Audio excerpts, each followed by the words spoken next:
अस्सलाम वालेकुम वरहमतुल्लाहि वबरकातुहू। दरस कुरान व हदीस। आज का टॉपिक है हिर्स व तमह। अरबी ज़बान में बड़ी वसी व फसीह ज़बान है। उसमें बेशुमार अल्फाज ऐसे हैं जिनका उर्दू में तर्जमा हो ही नहीं सकता। आप शह के लफ्ज़ को ही ले लीजिए, आम तौर पर उसका तर्जमा बिखल के साथ कर दिया जाता है, हालांकि शह और बिखल में फ़र्क है। ताऊस रहमतुल्लाह अलैह कहते हैं कि बिखल इस चीज़ के बारे में होता है जो इंसान के कब्ज़े में हो, और शह उसकी चीज़ के बारे में होता है जो दूसरों के पास हो और इंसान ये चाहे कि ये चीज़ हिलाल या हराम किसी भी तरीके से मेरे पास आ जाए। इमाम इब्न क़य्यिम रहमतुल्लाह अलैह फरमाते हैं कि किसी चीज़ की शदीद किस्म की हिर्स, उसकी तलब में मुबालगा और उसके हसूल में हद दर्जा तमह करने पर शह का इतलाक़ होता है, और उसे पा लेने के बाद खर्च करने से अपने आप को रोके रखने और उस चीज़ से शदीद मोहब्बत पर बिखल का इतलाक़ होता है। गोया ये शख्स हसूल से पहले शहीह और हसूल के बाद बखील था। बिखल शह का समरा और नतीजा है।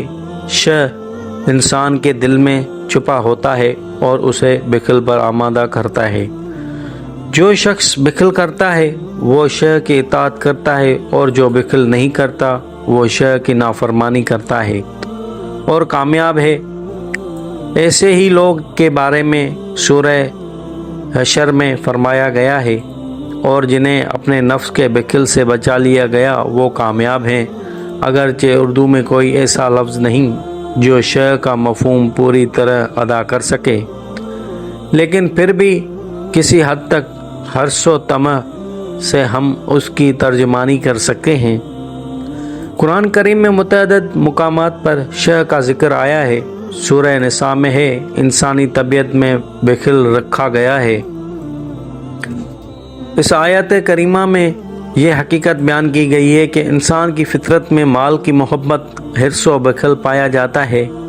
ये चीज़ अगर एक हद तक हो तो नुकसानदह नहीं है, क्योंकि इंसान की फितरत में माल की तरफ जो मीला पाया जाता है उससे तो बहरहाल इनकार नहीं किया जा सकता।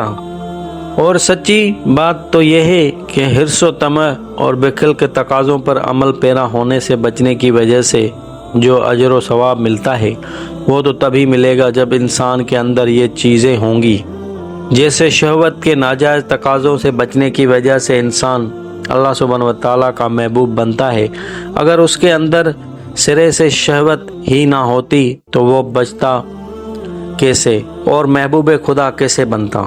लेकिन जब ये हिर्स व तमह और बिखल हद से तजावज़ कर जाता है और इंसान उसका ग़ुलाम बनकर हिलाल व हराम कर भूल जाता है तो उसके लिए तबाही का दरवाज़ा खुल जाता है।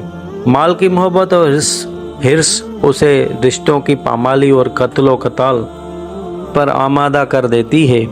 सही मुस्लिम में हज़रत जाबिर बिन अब्दुल्लाह रज़ियल्लाहु अन्हु से रवायत है कि रसूल पाक सल्लल्लाहु ताला अलैहि वसल्लम ने फरमाया, जुल्म से बचो, क्योंकि जुल्म क़यामत के दिन जुल्मात कई अंधेरे बन जाएगा, और हिर्स व शह से बचो, क्योंकि शह ने तुमसे पहले कौमों को तबाह कर दिया।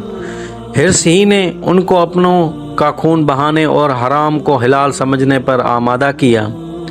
जब किसी शख्स पर माल की मोहब्बत गालिब आ जाती है और वो हिर्स व तमह का असीर होकर रह जाता है तो फिर हकूक़ अल्लाह और हकूक़ुल अबादो दोनों की अदायगी में कोताही करने लगता है। ना दीन की इशाअत पर खर्च करता है, ना कुफ्र के तोड़ और दिफा पर, ना अजीज़ व अकारब पर खर्च करता है और ना ही अहल व आयाल पर, जिसकी वजह से घर की ज़िंदगी तलख होकर रह जाती है और इशाअत खैर का सिलसिला रुक जाता है। ज़ाहिर है जब ऐसा होगा तो हलाकत और तबाही यकीनी है। नसाई में हज़रत अबू हुरैरा रज़ियल्लाहु अन्हु से रवायत है कि रसूल पाक सल्लल्लाहु ताला अलैहि वसल्लम ने फरमाया, 7 मुहल्लक चीज़ों से बचकर रहो। अर्ज़ किया गया, या रसूलुल्लाह सल्लल्लाहु अलैहि वसल्लम वो कौन सी 7 चीज़ें हैं?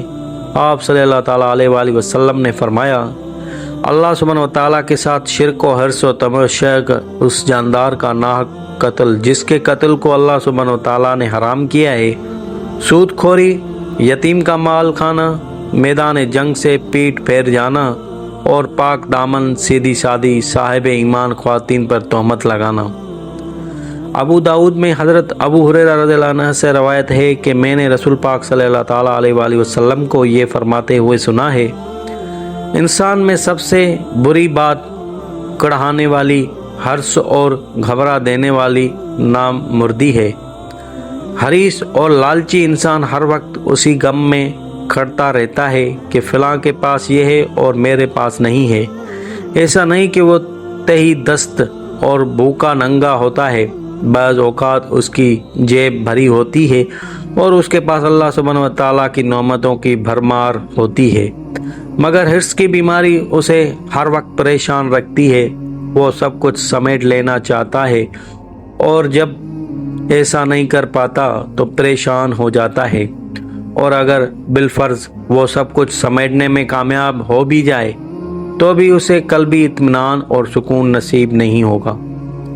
اگر کسی مسلمان کو کھڑانے والی حرص میں مبتلا دیکھیں تو جان لے کہ اسے ایمان کی حقیقت ارزانی نہیں ہوئی۔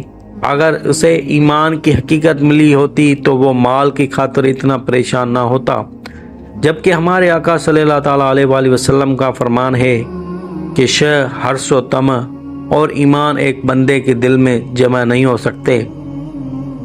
ایسے بخیل و حریص کے حق میں فرشتے بھی بد دعا کرتے ہیں۔ بخاری اور مسلم میں روایت ہے کہ رسول پاک صلی اللہ تعالیٰ علیہ وآلہ وسلم نے فرمایا، ہر صبح 2 فرشتے اترتے ہیں، ان میں سے ایک دعا کرتا ہے، اے اللہ سبحانہ و تعالیٰ خرچ کرنے والے کو اس کا بدل عطا فرما۔ دوسرا بد دعا کرتا ہے، اے اللہ سبحانہ و تعالیٰ بخیل کے مال کو ہلاک فرما۔ ایک سچا مومن حریص ہونے کی بجائے قناعت پسند اور بخیل کی بجائے صاحب ایثار ہوتا ہے۔ یہ قناعت اور ایثار معاشرے میں بھی محبت کے پھول کھلاتی ہیں اور اس کے دل کو بھی سکون و اطمینان کی دولت سے مالا مال کرتی ہیں۔